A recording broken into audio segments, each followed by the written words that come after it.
Teacher mocks quiet student with impossible equation. Then the whole class gasps. The fluorescent lights hummed overhead in room 237 of Riverside Middle School, casting harsh shadows across Mrs. Thompson's advanced mathematics class. 28 students sat in neat rows, but her eyes kept returning to the boy in the third row, second seat from the window.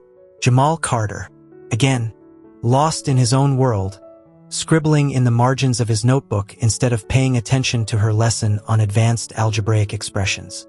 Mr. Carter, Mrs. Thompson's voice cut through the classroom silence. Since you seem so occupied with your own activities, perhaps you'd like to share with the class what's more interesting than our lesson? Snickers rippled through the room. Jamal's shoulders tensed, but he didn't look up. In fact, Mrs. Thompson continued, walking to the whiteboard with measured steps, why don't you come solve this equation for us? She wrote out a complex calculus problem, material well beyond 8th grade level.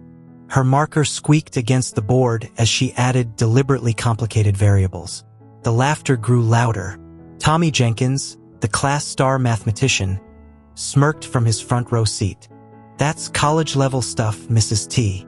Jamal finally looked up. His dark eyes met Mrs. Thompson's challenging stare, and something in them made her pause. There was no fear there. No embarrassment. Just calculation. Slowly he stood. His worn sneakers squeaked against the linoleum as he made his way to the board. The classroom fell silent, waiting for the inevitable failure they'd all witnessed dozens of times before, the quiet black kid who never spoke up, about to be humiliated. But when Jamal picked up the marker, everything changed. His hand moved with precise, confident strokes. Numbers and symbols flowed across the board in a mathematical dance. He didn't hesitate, didn't second-guess. Each step followed the last with perfect logic, building toward. Mrs. Thompson's eyes widened. The solution. He wasn't just solving it. He was finding an elegant proof she hadn't even considered. That's... She started to say, but Jamal wasn't finished. Below his solution, he quickly wrote out 3 alternative approaches, each more sophisticated than the last. The final method used a theoretical framework she'd only encountered in graduate school. The marker squeaked to a stop. Jamal stepped back, finally looking uncertain, not about his math, but about the stunned silence that had fallen over the room. Tommy Jenkins' mouth hung open. Sarah Chun, the school's science fair champion, was frantically taking notes, and Mrs. Thompson felt her entire worldview shifting. Jamal, she said softly, where did you learn this? He shrugged, gesturing to his notebook. I just see it. The numbers, they talk to each other. Like music, but with patterns instead of notes. Mrs. Thompson walked to his desk, picking up the notebook she'd so often seen him scribbling in. Page after page of complex mathematical theorems, original proofs, and elegant solutions to problems that would challenge university professors. All this time, she whispered, while we thought you weren't paying attention, I was listening, Jamal said quietly, but the problems on the board, they were already solved in my head, so I worked on other ones. The bell rang, making everyone jump. As students began gathering their things, still casting amazed glances at Jamal, Mrs. Thompson made a decision that would change both their lives. Jamal, would you stay for a moment? He nodded, clutching his notebook, his true voice to his chest. I owe you an apology, she began. And perhaps something more important. Have you ever heard of the Davidson Institute? Mrs. Thompson pulled a sleek brochure from her desk drawer, her hands trembling slightly. The Davidson Institute works with profoundly gifted young people. Students who see the world differently. Students like you, Jamal. Jamal's eyes flickered to the brochure, then back to his notebook. I just understand numbers. Just understand numbers? Mrs. Thompson smiled, opening his notebook to a random page. This is original work on prime number theory. And this, she flipped to another page. This is a novel approach to the Riemann hypothesis. Jamal, do you realize what you've been doing in these margins? He shifted uncomfortably. My mom says I shouldn't show off. People already look at me different enough. The weight of those words hit Mrs. Thompson like a physical blow. How many times had she herself dismissed his quietness as disinterest? How many other teachers had missed the genius hiding behind his silence? Your mother wants to protect you, she said gently. But hiding your gift, that's not protection, Jamal. That's imprisonment. A knock at the classroom door interrupted them. Dr. Marcus, the principal, stood in the doorway with an unusual expression on his face. Mrs. Thompson, I just received a rather interesting email from Tommy Jenkins' father. Something about today's math class? Dr. Marcus, you need to see this. Mrs. Thompson handed him Jamal's notebook. The principal's eyebrows rose higher with each page he turned. This is extraordinary. Jamal, did you do all this work yourself? Jamal nodded, his fingers drumming nervously on his desk. Some of these concepts, Dr. Marcus looked up, they're beyond my understanding, and I taught mathematics at university level. That's why I called you here, Mrs. Thompson said. Jamal needs more than what Riverside can offer. He needs the Davidson Institute. Dr. Marcus finished, still paging through the notebook. Yes, I see that now, but there's something else he needs first. He turned to Jamal. Young man, would you be willing to meet someone? A friend of mine at the university mathematics department. Before Jamal could answer, another figure appeared in the doorway. His mother, Patricia Carter, still in her hospital scrubs from her nursing shift. I got a text from Tommy Jenkins' mother, she said, worry lines creasing her forehead. Something about Jamal causing trouble in class? Mrs. Carter. Mrs. Thompson stepped forward. Your son hasn't caused any trouble. In fact, he's done something remarkable. Something that could change his life, and perhaps the field of mathematics itself. Patricia Carter's expression shifted from concern to confusion as they showed her the notebook, explained the day's events, and outlined the opportunities that lay before her son. All this time, she whispered, touching the pages of complex equations, you were doing this while I thought you were just doodling? Jamal looked at his feet. I didn't want to stand out more than I already do, Mom. I always said to keep your head down. His mother finished, tears forming in her eyes. Oh, baby, I was trying to protect you, but I was wrong. So wrong. Dr. Marcus cleared his throat. Mrs. Carter, with your permission, I'd like to arrange a meeting with Dr. Elena Rodriguez from the university. She specializes in working with exceptional mathematical minds. And if Jamal is interested, there's a summer program at the Davidson Institute that could. Yes, Patricia interrupted, pulling her son into a tight hug. Yes to all of it. No more hiding, Jamal. No more dimming your light. Mrs. Thompson watched as Jamal's face transformed, a smile breaking through like sunshine after rain. In that moment, she saw not just a student, but a future fields medalist, a revolutionary thinker, a mind that could unlock mysteries of mathematics that had puzzled scholars for centuries. But first, they had to help him believe in himself as much as they now believed in him. There's just one condition, Mrs. Thompson said, drawing everyone's attention. You have to promise to keep filling this notebook. Because someday, Jamal, these margins you've been working in, they're going to be published in textbooks. For the first time that day, Jamal laughed, a sound of pure joy and relief. I think I can do that. Actually, he pulled out a fresh notebook from his backpack. I started a new one during lunch. I had some ideas about geometric topology that I wanted to explore. Dr. Marcus chuckled. I don't even know what that means, but I have a feeling we're all about to learn a lot from you, Mr. Carter. As they began discussing logistics and next steps, none of them noticed Tommy Jenkins hovering in the hallway, his phone recording everything. By tomorrow, the video of Jamal solving that impossible equation would go viral, and the quiet boy from room 237 would never be invisible again. But that was tomorrow's story. For now, in this moment, a boy who had hidden his light was finally stepping into the sun. The video hit YouTube at 7:43 p.m. that evening. By midnight, it had over 100,000 views. Tommy Jenkins' shaky phone footage captured every moment.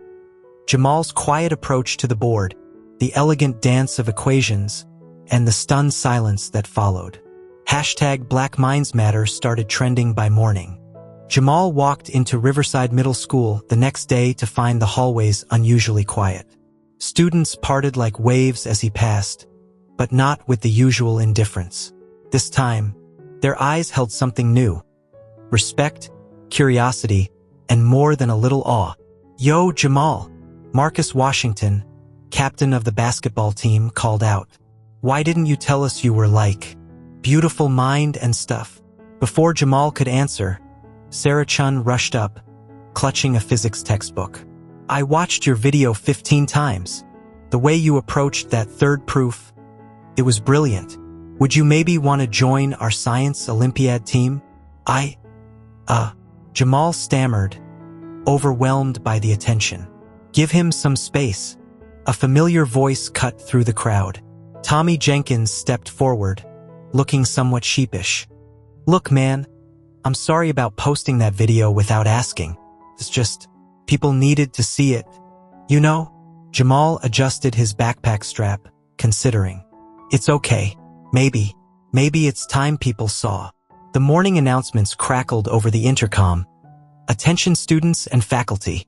Please welcome Dr. Elena Rodriguez from the State University Mathematics Department, who will be visiting our school today."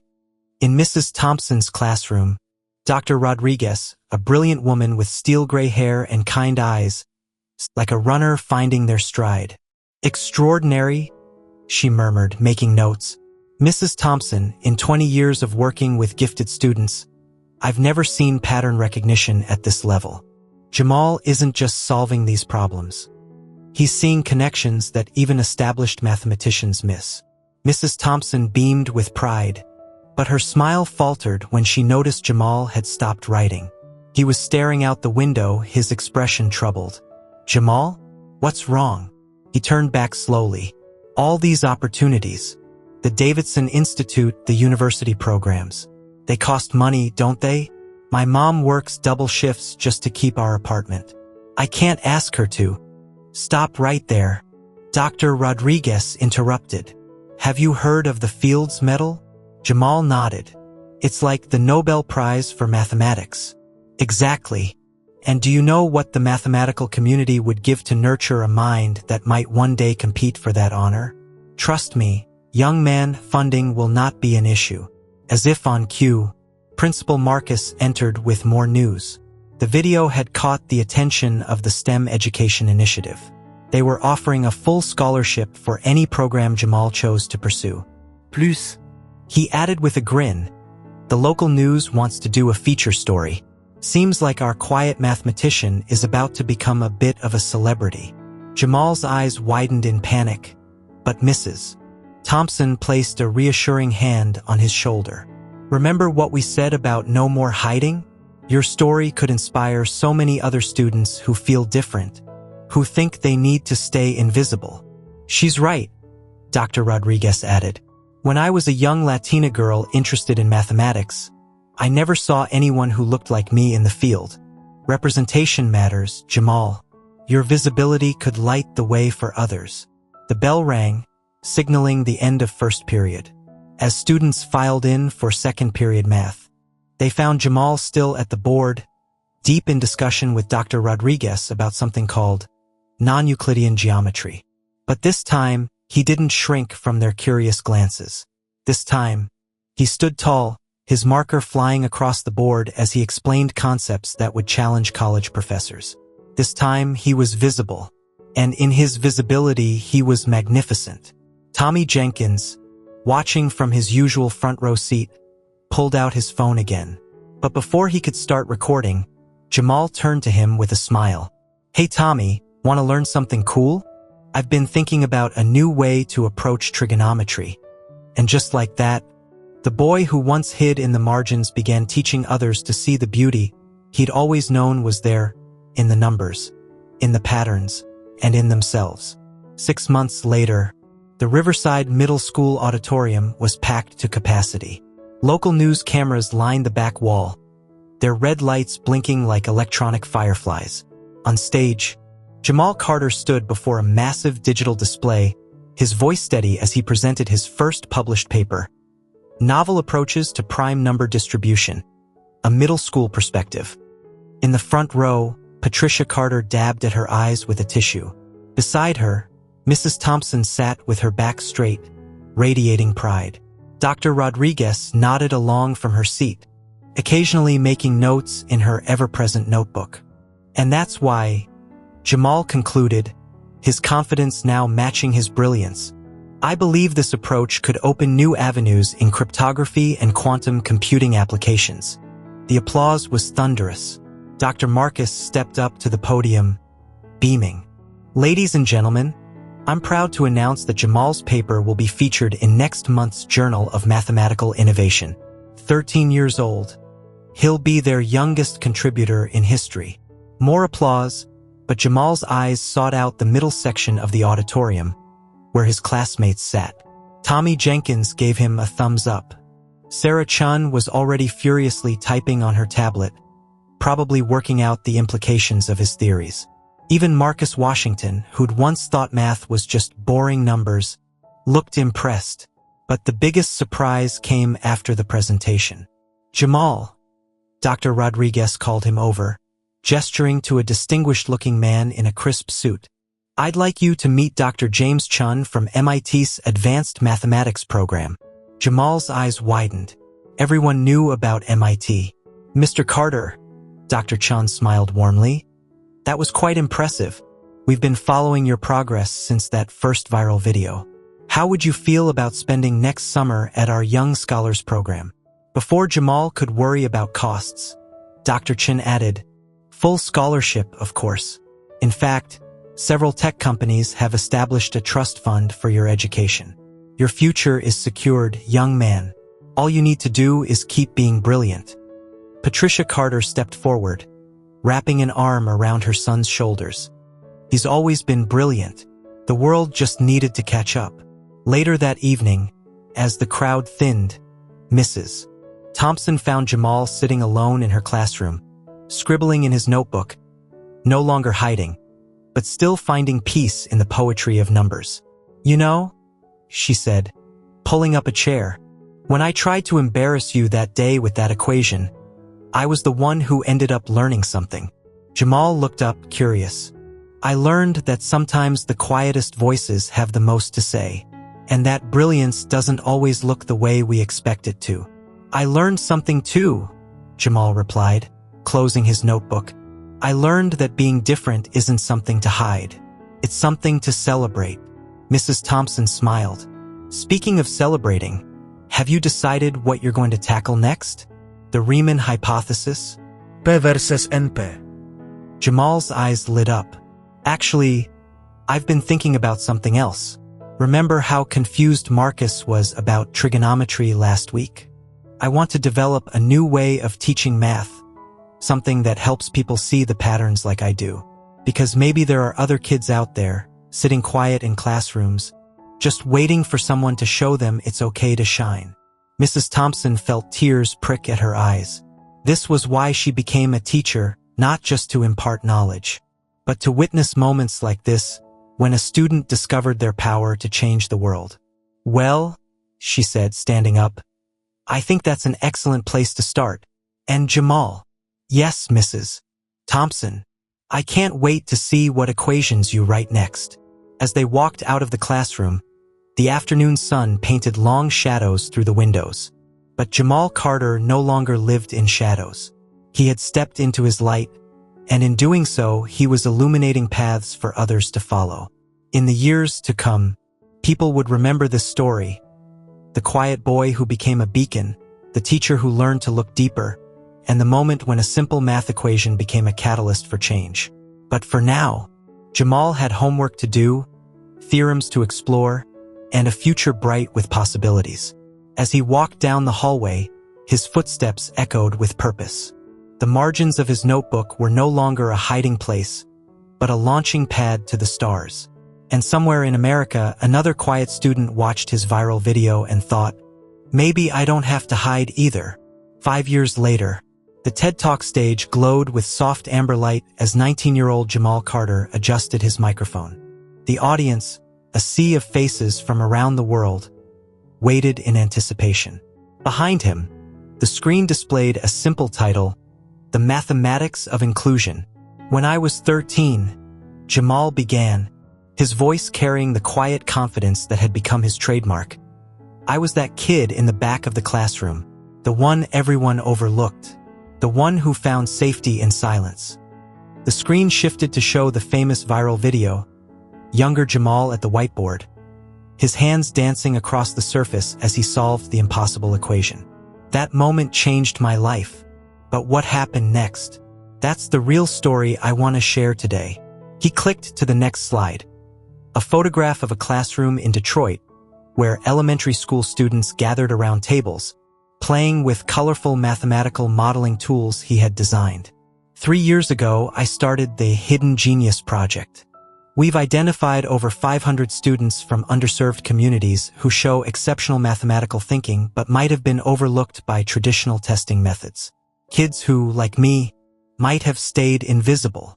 The screen filled with faces, young Black, Hispanic, Asian, and Native American students, all participants in his program. Meet Maria Rodriguez.